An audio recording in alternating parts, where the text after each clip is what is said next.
public concerns and allegations of inappropriate, unfairness, and inappropriate and illegal allocation of state land by the executive. The petitioners believe that the petition relates to the matter of public concern and interest, and it is within the National Assembly's supervisory powers to ensure accountability in all state institutions, particularly the functioning of the executive. The last point of it is the petition specifically referred to the following officials. 1, the president. 2, the vice president. 3, the cabinet ministers. 4, National Assembly members. 5, senior officials in ministries, departments, and agencies. 6, judicial officers. 7, private companies and business persons. 8, private citizens, individuals. 9, state institutions. And 10, non-state institutions or organizations. The prayers for this petition is, the petition seeks the following prayers. A, for the identification of all beneficiaries of state allocations as per terms of this petition by indicating 1, the names of the respective beneficiaries. 2, the size of piece of land allocated to each beneficiaries. 3, the physical state of piece of land allocated. 4, the location of piece of land allocated. 5, the dates of both application and allocation of piece of land. 6, determine whether the allocation met the due process without any element of undue influence, bribery, or any inappropriate official conduct. 7, determine whether the beneficiaries meet the full eligibility requirements as set out in the State Lands 1991 and other relevant legislations. 8, determine whether allocation of non-state individuals, organizations, and businesses followed due process and meet legal requirements in full without any undue influence or inappropriate official conduct. Determine cases of misapplication of the law or incidents of undue influence and bribery leading to the allocation of state lands to a beneficiary. And finally, determine whether the legal and ethical standards and justifications were met or not in allocation of state land to beneficiary. And this was respectively, respectfully submitted by the following petitioners, and it was submitted signed by Mr. Mari Jobate, Mr. Omar Kamara, and Mr. Babukar Nyang. Thank you very much. And then now I will give the floor to Mr. Mari Jobate to add more light, and then also will run the petition into quickly in the local language, probably in Mandinka, for the other listeners and viewers to understand why we are seated here today and what is the importance of this petition and what we seek to gain. Thank you. The reason we are submitting this petition is to ensure that there is transparency and accountability in the management of public affairs and in the management of public resources by public institutions and officials. Land is one of the, probably not even one of the, but the most crucial national asset. And is land of the Gambia, which we all share, should benefit all Gambians. And so when we particularly deal with the issue of state lands, lands that are said to be under the control of the state, for which citizens can benefit, that process, of making citizens enjoy this resource should be done in a manner that is transparent, that is accountable, that follows the rule of law, and that is ethical. We have noticed since 2017 to date, and we are starting from 2017 because, that is when we ushered in a new Gambia, or what we supposed to be the new Gambia. We know there have been many commissions or inquiries, going back to, years, but I have to start at a point, and that is 2017 date. We have noticed allocations of land to public officials, families of public officials, other individuals connected with, public officials, and that is unfair and it is unjust. And questions have been raised as to the justification of these allocations, and the state has not provided any justification, rather would ignore any calls to that effect. And so we, as concerned citizens, feel that we have a duty and a right to hold our state to account. That is good for all of us. What would happen is we will see state lands being given to people who do not deserve it, and those who deserve do not get it.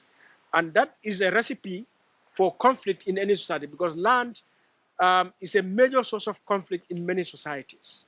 So we feel we need to, as citizens, for the peace and stability of the Gambia, for the good governance of the Gambia, bearing in mind that while the state is giving lands to individuals, okay, we have seen state institutions renting. You have ministries renting. You have government departments renting in private properties. You have government agencies renting in private properties.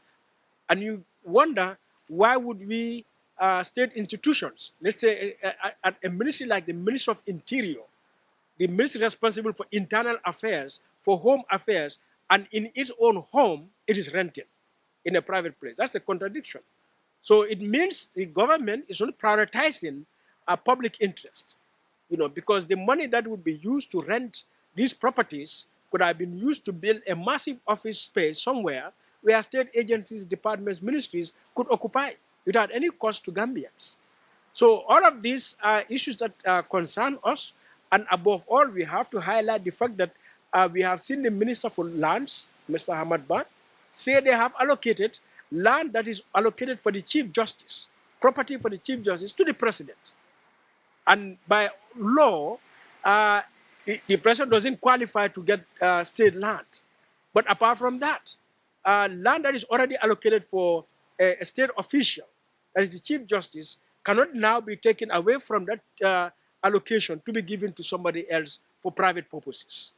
All right. So all of these are factors that raise the issue that indeed the issue of land must be addressed.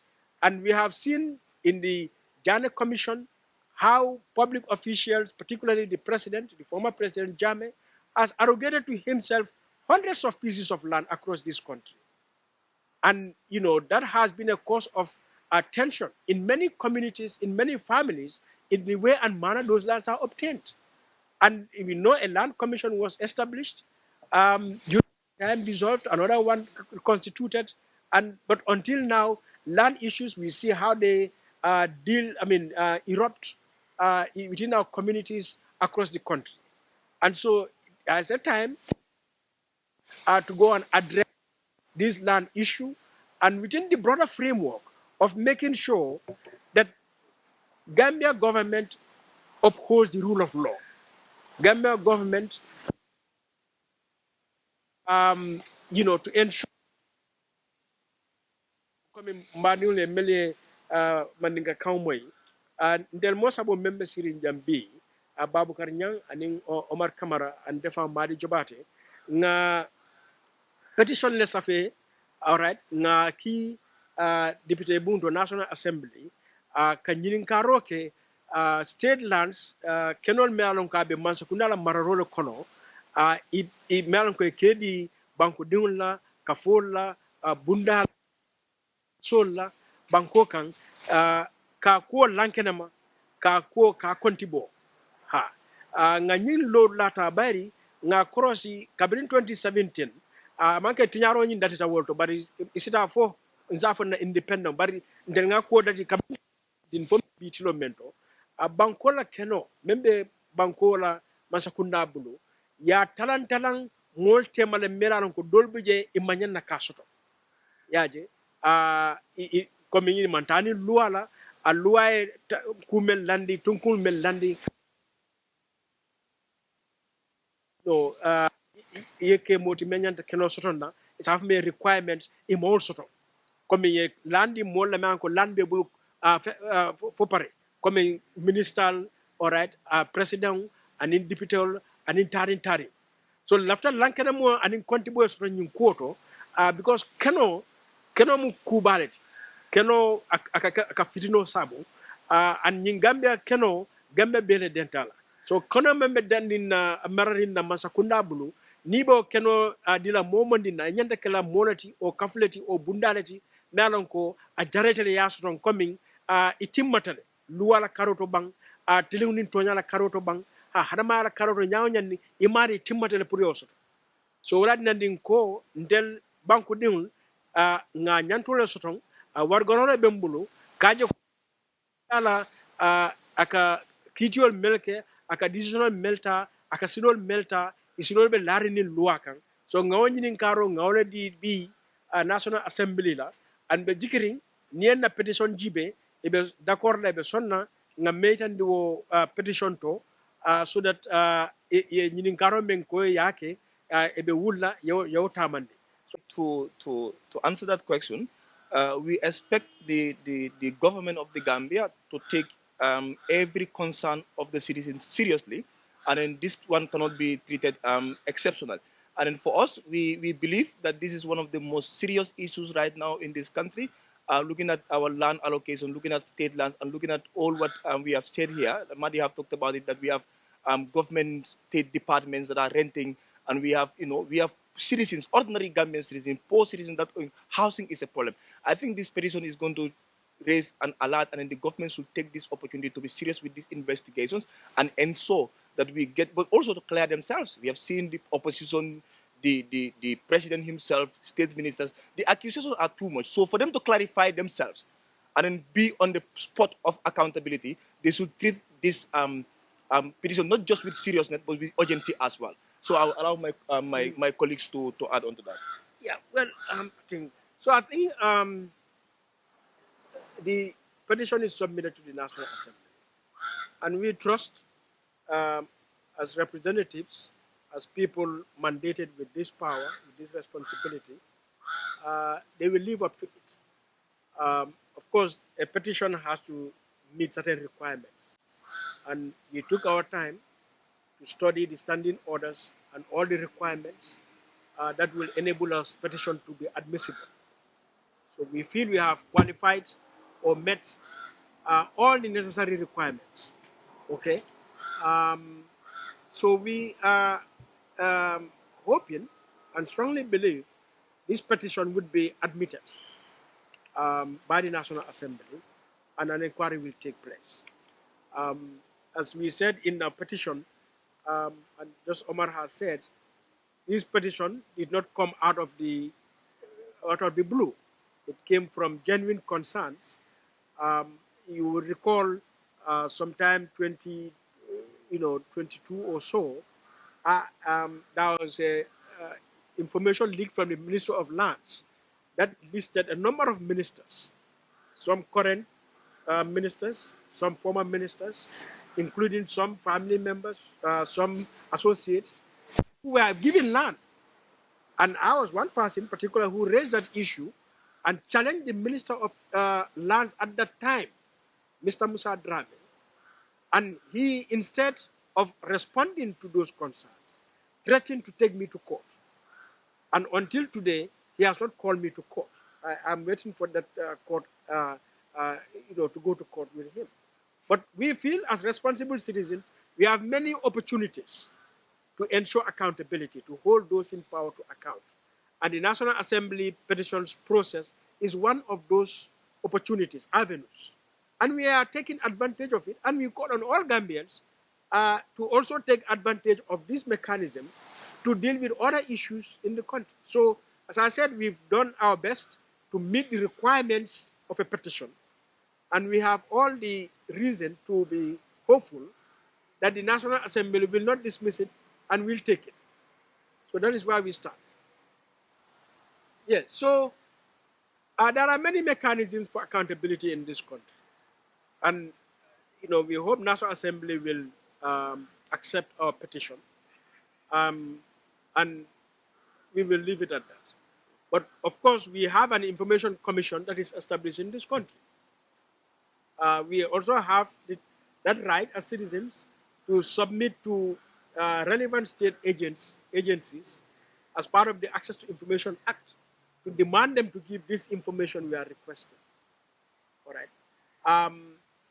The reason we are submitting to National Assembly and not forced to Information Commission, because we want the National Assembly, which is a body would interrogate the issue so that the full details would come, so that and just writing to an institution on the basis of the Access to Information Act can just give you some information that may not have the full details, okay, and so on. But apart from that, the courts are there. We can also go to court. That's also an option, that if we feel the laws are being violated by public institutions, by the Minister of Lands in the way they allocated lands, or to certain individuals in the way they were allocated state lands, we can go to court to challenge that. So we have all means, a lot of means to deal with this. But as responsible citizens, we are taking one avenue after, after other.